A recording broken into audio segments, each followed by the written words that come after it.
is the Blairing Out with Eric Blair show tonight, interviewing rockers on the red carpet for the Ronnie James Dio Stand Up and Shout Cancer Fund's 3rd annual Bowl for Ronnie event. Eric Blair, my friend. Hey, how you doing, man? I'm just gonna hold this in case nobody knows who I am. No, oh, yeah. Dude, you're a son of Apollo. Dude, it's a new thing. Since we spoke last, a lot's changed. It's not the new thing, it's the best thing. Oh, well, I'll take that. Tell me how the Sons of Apollo got together. Mike and Derek been working on the idea of doing this for a while. They brought me on board. I toured with Winery Dogs last year with my band Soto in South America.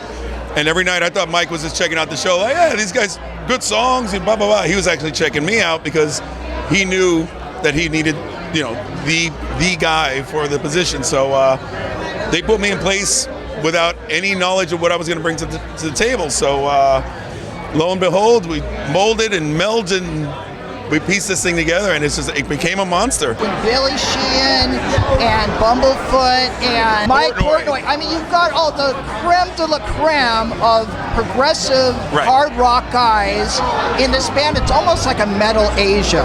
Don't take that the wrong way. No. And I personally, I mean, Mike said this the other day in an interview. I think we've transcended past the prog label because we're tapping into classic rock. We got metal. We got all kinds of vibes and styles that we're melding into this prog thing. And when you hear it, it doesn't sound like it's just a prog band. It doesn't sound like it's just a metal or a classic. It's kind of got the best of every world that we needed to make this sound like a band.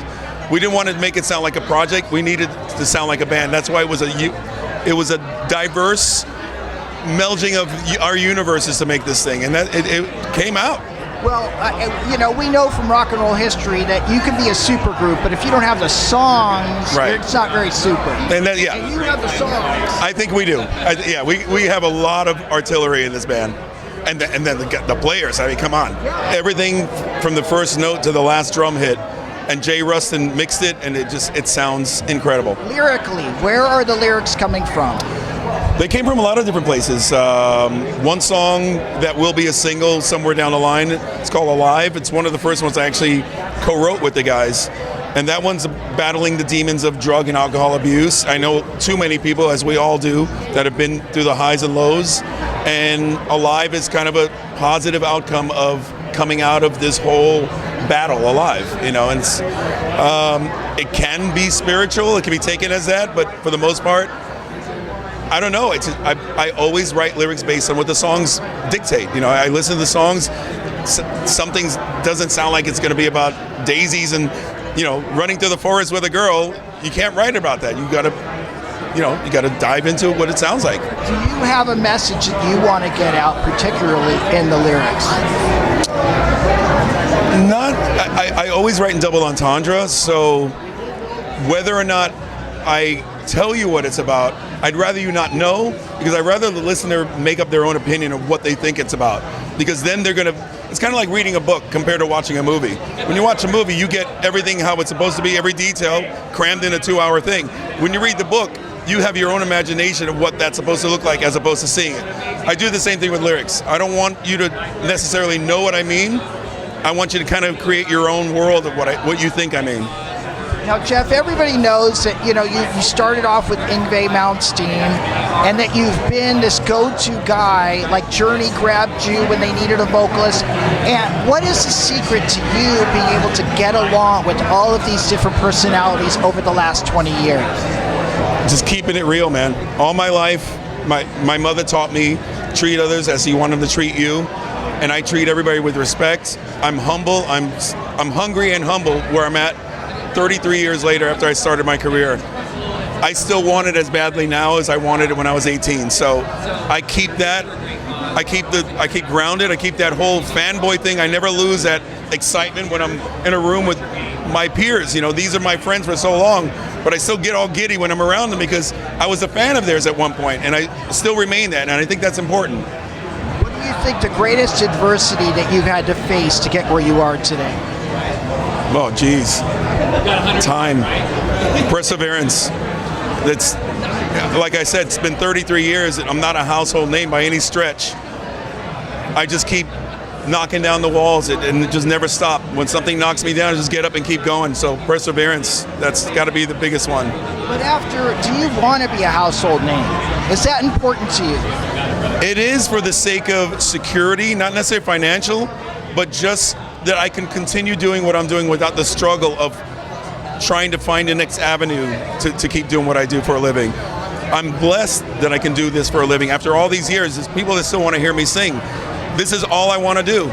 So I want to have more of a household name that it comes to me as opposed to me always having to search for it after 3 decades. The other guys in Sons of Apollo, how much time do they think they have with this band? When we discussed this project initially as a project, what we were doing, I didn't know it was going to be a band until we actually had the sit-down, the official sit-down, that this is a real commitment. Everybody's putting everything aside, especially next year.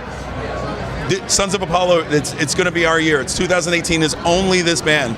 And that made me realize that they mean business. It's not just, well, let's see, let's put it out there. If it sticks, we'll follow up with it. This is, even if it doesn't stick, we're going to keep trudging ahead with this because these guys put this together for a reason. They had a vision, they had a dream, and we're in it for the long haul. Could you see having a top 10 single or a top 40 single with Sons of Apollo? That's a hard call in today's, what's going on in music and the business and everything. It's kind of hard to say that. You always hope for that. And of course you think you have the goods. I know we have the goods, but I'm not going to make any predictions. I mean, who knows what can happen. The one thing I know that would totally help us if a movie soundtrack or a video game or something like that came along, totally put you on the map immediately. But again, we got the strength of these guys' names and careers. I think we got enough to have that fighting chance. Now, what would you do if Eddie Van Halen called you up and said, I want you to be the new singer of Van Halen? When do you want me there? Because you could do it. Man, you could do Roth and Hagar. The funny thing is, there were 3 bands in my life that I said, the only 3 bands I would ever want to sing for is Journey, Queen, and Van Halen. I've already done one, kind of almost sort of did the second. Van Halen would be a dream come true. I think it would be a blast. I wouldn't want to do it for more than maybe a tour or 2 because clearly doing a situation like that, you're doing somebody else's career. I'd be having a blast, but in the end, it'd be a cover gig for me. It'd be just going out there and blasting it out with the original guys. The same thing as I was doing with Journey. There was never going to be a place for me to actually make my own stamp, make my own name, because I'm using somebody else's coattails to get there. But what if they asked you to record a new Van Halen record? Yeah, I think at this point, I think they're past being able to reestablish and being able to start over and say, here's Van Halen Mark 3 or 4. I don't think it's possible at this point. Your favorite Van Halen song? Oh boy. Oh geez. I'd have to go with Light Up the Sky. Yeah. I was trying to think of the non-obvious. Yeah, that's a good Van Halen too, man. That was a great summer, 1979. I mean, not to take away from Hagar's version, because they had some amazing stuff too. Great songs. But in my heart, Van Halen with Dave, that was first and foremost. There was a little bit of rebellion in that music. They were reckless, wild, and no, the abandonment. They just went for it. How does Scott Soto define the word love? I'd have to say music, because to me, music is love and love is music. I don't know how you are able to juggle so many bands and stay healthy. It's not as bad as people think. I mean, to write a song, when the blueprint is there, somebody gives you the canvas to color, it's easy for me because I get my lyrics, I get my inspiration, my melodies from somebody already laying the foundation. When you give me that, I go. It takes me no time at all. For the most part, 90% of the time, whatever comes in my head is what stays at the end. Very seldom do I go back, oh, that's not good enough, and I'll change it.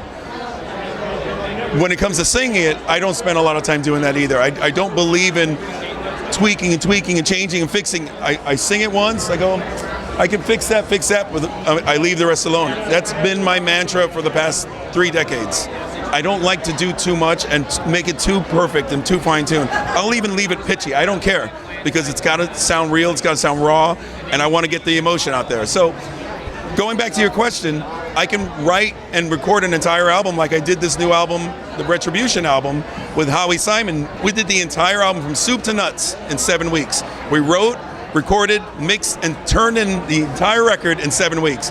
It sounds impossible, and when you listen to the record, it sounds like we spent a long time on it. But it's just one of those things, we're doing it long enough, it's like putting on your pants, like putting on your shirt. It's just a natural thing that comes out when you're writing. What label is supporting Sons of Apollo, and what label is supporting your solo work? Inside Out Music is in conjunction with Century Media, who's now Sony. So it's kind of a conglomeration of Sony. Inside Out Music is doing the Sons of Apollo, and Frontiers, I've been with these guys for 15 years, my solo record.